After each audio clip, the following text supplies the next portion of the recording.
today we'll try to learn how to create this kind of lens effect that you can see in many of Vox's videos and other similar kind of documentary style videos. So in order to first start this, let's start with a new blank project. I'm going to firstly make some folders to properly organize my project file. So inside the assets folder, I'm going to drag in a few assets to first create the background. So these are assets for the background. I have a kind of paper animation, some canvases that have been stained because I'm trying to create a map kind of effect. I want it to be a bit more grungy. So I start by adding paper animation to my composition, and I change the frame rate to 12 because I want it to be a kind of like a stop motion kind of animation. And I'm just going to adjust first I'm just going to adjust it to 4 seconds, then I will change it, make it a bit longer. And I'm just going to first make this a 3D layer. I'm going to keyframe a few things and then adjust these orientations randomly. So but I just wanted to make it like in the like addition of 180 degrees. So I just want to rotate it 180 degrees at a time. That can be in X, Y, or Z axis. And I'm just going to make it whole frames. So it's just going to be like a stop motion kind of thing, and it's just going to snap between keyframes. And I'll just adjust it to my taste accordingly. So my first background is ready, and I'm just going to try to make it a bit more grungy and a bit more old looking, so more like a vintage kind of thing. So I'm just going to add like a few film grains, and I'm just going to make it a bit more vintage. I'm fast forwarding through it. If you want in-depth tutorial about it, like how to create more vintage looks and like paper cuts and etc., I can make a separate video for it. But now just move along with it. Just add elements, make it like vintage elements, make it more brownish, like it has been weathered down due to water and sunlight and etc., and just try to make it more like brownish orangey, and just move things around a bit. I would recommend orienting all of this in like near about like 180 degrees at a time, because that way it snaps to your exact frame size, composition size, and there is no much hassle. You can just copy and paste these orientations to different layers, then you can adjust them manually like I have been doing in this. I'm just going to fast forward through it. So and lastly, I'm just going to add a few speckle textures, and I might be done with this. And this is my final background. So now let's start creating the lens, the actual lens effect. So I'm just going to name my composition first layer lens composition, and again it's in 12 frames per second. I want it to be kind of like stop motion kind of animation.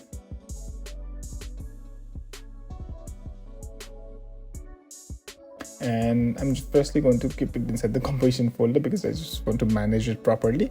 Then I'm going to create a map asset folder, and I'm going to bring some map assets that I have downloaded. Now you can use any assets. I'm just using these map assets because these are what I found online, and I just want to represent my hometown of Kathmandu. And firstly, I'm just going to adjust it to my needs. This seems to be perfect. Just trying to get a hold of this whole size right of the composition, right? And then now I'm going to try to create this a lens that will be like that will overlay. I will overlay on top of my actual composition, and just center aligning it. And then I'm going to move the anchor point towards the bottom right. So in that way, you can also use snap it to guides, and you can use like to snap guides to make it a bit more snappier, but just adjust it. It does not need to be perfect. So I'm doing this because now we can rotate it from that anchor point. It's easier to do it. And then I can add motion, so it's like we are flipping like a microscope, and it's just adjusting the size, right? So this is the first fill there. I'm just going to name it lens fill, and then I'm going to duplicate it, and I'm going to create a stroke around it. I want to create like a lens border, so I'm just going to name it lens stroke, and I'm going to parent the fill to the stroke. You can do it any other way, but this is a easier, better way. And I'm just going to add stroke. Now I just need to adjust the stroke to properly fit my size. So let me just bring it inside, and then so I'm just going to make it 30, maybe 40. I think 50 looks good.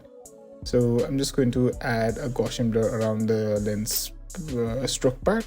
I mistakenly like made it a bit too blurry in the last one, so I'm just trying to narrow it down, hold it down a bit, and then I'm just going to firstly, so I want my map to only be visible inside the lens fill area, so I'm just trying to track method. So if you do this, it should be around the same size of your lens fill. And now it's time to use keyframes to animate it. So firstly, just let it go outside your composition, and then you can add a keyframe, and you can add a keyframe to this rotation and go like 5 frames, somewhat a bit ahead. You don't need to make it exact for this. For now, you can adjust it accordingly, then bring it down. Don't take it all the way down. This is just a design aesthetic that you can change accordingly. Bring it up, bring it down, and adjust to how much size, how much movement you want to make it. And after you are done, I'm just going to fast forward through it till you're done. Just try to do ease in and ease out, and in that way you can now look at the base. If you're okay with this, then it should be fine, but I think it's a bit slower on the entry, and also a bit time consuming. It's like more like 6 seconds or so I'm just going to reduce the time somewhat. And I'm just trying to get an eye for it. It does not exactly need to be like narrowed down to a science, but it needs to look good to the eye. So, but it takes a bit time to do this, but so I'm not going to exactly spend the time doing it right now. If I have more time, I'll definitely be looking at it. So this is something you want to really finalize before trying to create other like first lens, second lens, and third lens as well. So just make sure you narrate this motion down. So I'm just going to leave it at that, and I'm going to move forward with it. Now the map is actually a bit modernish. It does not look vintage, so I'm just adding the background that we prepared earlier. It also adds like a stop motion effect to it, and I'm just going to firstly, so I'm just going to put my background down, and I'm going to use this map as a multiply effect. So it's just lighting does not work, and I just did it for multiply, and so it does allow the background to come through, but the background seems a bit too harsh. So I'm just going to reduce the size of the background by a little bit. 20%, maybe that's too much. So I'm just going by a little bit, and it's going to be 70%, and it seems good to me. Now the background seems to run out quite easily, so let me just move forward with extending the background. Now I'm just opening the composition, and I'm adjusting the duration to like 20 seconds. That should be enough. Now you want this animation to loop, so firstly just pull it around, and in the MOV file you can just add you can just freeze on the last frame, and then you can just move the orientation around. So instead of copying the keyframes from time and again, you can just use a simple expression called loop out, and inside it you can just add cycles inside a quotation bracket. So what that does, that just loops around, it loops your keyframes around and again to infinity. So I think I missed the film here. I'm just going to add it to the film as well, and this should be good for now. It will continue for as long as you need. If you need to adjust your compositions accordingly, you can do it. So now I'll just extend my background to be a bit more longer, and as you can see, the background keeps on looping and it looks a bit more vintagey. Now we need to add the lens effect, the actual lens effect. So I'm going to select my image, so the image of the map in my context, and I'm just going to add I'm just going to go effect and search CC lens, and I'm going to add it. And as you can see, it really creates a lens kind of effect. So I'm just going to adjust the size. 200 seems to be a good option, but I quite like the lengthiness, the lankiness of the edges when you bring it down a bit. So I'm just going to make it 180. Now we need to animate it in motion of the lens, actual like the circular lens. So just adjust the center. When it's coming down, bring the center down. When it's going up, you can bring the center up again. Then again, when it's coming down, bring it a bit more down. Don't make it more down than the previous one, and you can adjust it accordingly as much as you need. Just eyeball it. Make sure that whatever thing that you want in the center is actually in the center, and just ease in, ease out. You can use any effect. It does not really matter for this because it's mostly in stop motion, so it does not really matter. And I think this is looking quite good. Maybe the size is a bit too much, so I'm just going to use 200. Yeah, looks good for now. Now I'm just going to add another effect called chromatic aberration. It just makes things look like when you're looking through a lens, you can see some sort of chromatic aberration. I'm just trying to recreate it. Now when you add it, it just adds chromatic aberrations to the center. So if you invert the fall off, it's going to add it towards the edges, makes it more natural. The center looks clear, and the edges that you don't want to be in highlight looks a bit chromatic. So I'm just going to create a new main composition where I'm going to add my first lens composition, and I'm just going to duplicate this composition once again, and I'm going to create it as second lens composition, and I'm going to replace my image with another image. Preferably you want something that is a bit more zoomed in, but it's not really required. So I'm just going to use this map of Nepal that I found online. Credits to the author, and it's in the description. And I'm just going to repeat the same effect, the same lens effect and the same background effect. So I just want to do this 3 times. So for the first layer, then the second layer, then the third layer. I'm just going to fast forward through it because it's something that I've already done.